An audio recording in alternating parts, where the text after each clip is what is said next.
அப்படின்னு பார்த்தீங்கன்னா இன்னைக்கு வந்து இந்தியா யூஎஸ் ஓட ட்ரேட் டீல் வந்து சைன் ஆயிருக்கு. ஸோ மிகப்பெரிய ஒரு விஷயம் இன்னைக்கு வந்து நடந்திருக்கு. யூஎஸ் நம்ம மேல போற டாக்ஸ் வந்து குறைக்க போறாங்க. இந்தியாவும் பதிலுக்கு யூஎஸ் மேல போற டாக்ஸை குறைக்க போறாங்க. என்ன ஆச்சு அப்படிங்கிற எல்லா விஷயமும் நீங்க வீடியோல பேச போறோம். அதே மாதிரி ஆப்போசிஷன் பார்ட்டி லைக் காங்கிரஸ் அவர்கள்லாம் வந்து பிஜேபி கவர்மெண்ட் வந்து இப்போ எதிர்த்துட்டு இருக்காங்க யூஎஸ் ட்ரேட் டீலுக்காக. என்ன நடந்தது அப்படிங்கிறது எல்லா விஷயமும் உங்ககிட்ட வந்து சிம்பிளா வந்து பேச போறேன்.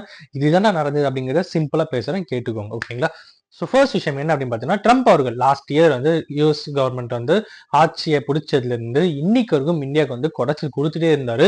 அதுக்கான மெயின் காரணங்கள் என்னென்னவா பார்த்தீங்கன்னா, ஒன்று வந்து ரஷ்யா கிட்ட ஃப்ரெண்ட்ஷிப்பை கழட்டி விடு, ரஷ்யா கிட்ட வாங்குற ஆயில வாங்காத, நீ ரஷ்யா கிட்ட ஆயில் வாங்குறதுனால தான் ரஷ்யா வந்து யுக்ரைன் கிட்ட சண்டை போடுது அப்படிங்கிற மாதிரிலேருந்து தொடங்கி, அதுக்கு அடுத்து இந்தியா நீ வந்து நாங்க விற்கிற ப்ராடக்ட்ஸ் எங்களுடைய அக்ரிகல்ச்சர் ப்ராடக்ட்ஸை இந்தியாவில் சேல் பண்றதுக்கு பர்மிஷன் கொடுன்னு சொல்லி ஏகப்பட்ட விஷயங்களை இந்தியா மேல சொல்லி, முக்கியமா இந்தியா பாகிஸ்தான் பிரச்சனை தீர்ந்ததுக்கு காரணம் வந்து யூஎஸ் தான் சொல்லி நீ சொல்லணும் அப்படின்றதுக்கும் அதனால எனக்கு வந்து நோபல் பீஸ் கிடைக்கும், நோபல் பீஸ் அவார்டு கிடைக்கும் அப்படிங்கிறது அப்படின்னு ஏகப்பட்ட விஷயங்களை இந்தியா மேல பண்ணுன்னு ரொம்ப ரொம்ப ரொம்ப ப்ரெஷர் போன வருஷத்துல இருந்து கொடுத்துட்டே இருந்தாரு யூஎஸ் ட்ரம்ப் அவர்கள்.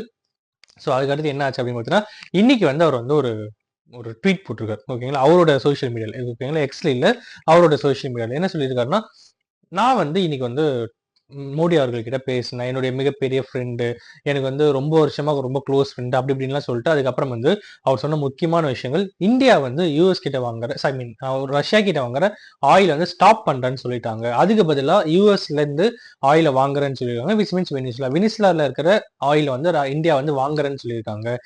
அதுக்கு அடுத்து எங்க கிட்ட இந்த டாக்ஸை குறைக்கிறேன்னு சொல்லியிருக்காங்க. நாங்களும் வந்து பதிலுக்கு டாக்ஸை குறைக்க போகிறோம். அதுக்கப்புறம் வந்து இதனால நிறைய மக்களுக்கு வந்து யூஸ்ஃபுல்லா இருக்க போகுதுன்னு சொல்லி ஒரு மிகப்பெரிய ட்வீட்டை போடுறாரு. அவர் முக்கியமா மென்ஷன் பண்ணது என்ன அப்படின்னு பார்த்தீங்கன்னா, ரஷ்யா கிட்ட இருந்து ஆயில் வாங்குறதை இந்தியா வந்து ஸ்டாப் பண்ண போகுது அப்படின்ற ஒரு விஷயத்தை அவர் வந்து போட்டு உடைக்கிறார். ஓகேங்களா? இதுக்கு ரியாக்ட் பண்ற மாதிரி ட்ரம்ப் அவர்கள் பேசினதுக்கு ரியாக்ட் பண்ற மாதிரி மோடி அவர்கள் என்ன சொல்லியிருந்தாருன்னா, நான் வந்து இன்னைக்கு ட்ரம்ப் அவர்கள்கிட்ட பேசினேன். எங்களுக்குள்ள ட்ரேட் டீல் வந்து அக்செப்ட் ஆக போகுது. நாங்க வந்து அடுத்த ஃபியூச்சர்ல வந்து நாங்க மிகப்பெரிய ஒரு பாண்ட் வந்து கிரியேட் ஆகும். இது மூலியமா நல்ல ரெவென்யூவும் இந்தியாவுக்கு வரும் அப்படிங்கிற மாதிரி ஒரு ரெவென்யூவும் வரும். ஒரு மிகப்பெரிய ஆப்பர்ச்சுனிட்டியும் இருக்கு அப்படின்ற மாதிரி ஓப்பனா சொல்லியிருக்காரு. பட் நீங்க நோட் பண்ண வேண்டிய ஒரு விஷயம் என்ன அப்படின்னு பார்த்தீங்கன்னா, ட்ரம்ப் அவர்கள் தான் இந்தியா ரஷ்யா கிட்ட வாங்குற ஆயில ஸ்டாப் பண்ணிட்டாங்கன்னு சொன்னாரே தவிர மோடி அவர்கள் சொல்லவே இல்லை. நான் அதாவது நம்ம பிரதமர் இந்தியாவோட நம்ம பிரதமர் அதை பத்தி சொல்லவே இல்லை.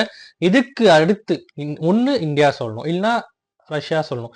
இந்தியா சொல்லல. ரஷ்யால இருந்து ஒரு இன்ஃபர்மேஷன் என்ன அப்படின்னு பார்த்தா, எங்களுக்கு வந்து இந்தியா ரொம்ப ரொம்ப முக்கியமான ஒரு நாடு, ரொம்ப ரொம்ப முக்கியமான ஒரு ஃப்ரெண்ட்ஷிப் கண்ட்ரி. நாங்க வந்து என்னைக்கும் இந்தியா வந்து விட்டு தர மாட்டோம் அப்படிங்கிற மாதிரியும், அதுக்கு அடுத்து வந்து இந்தியா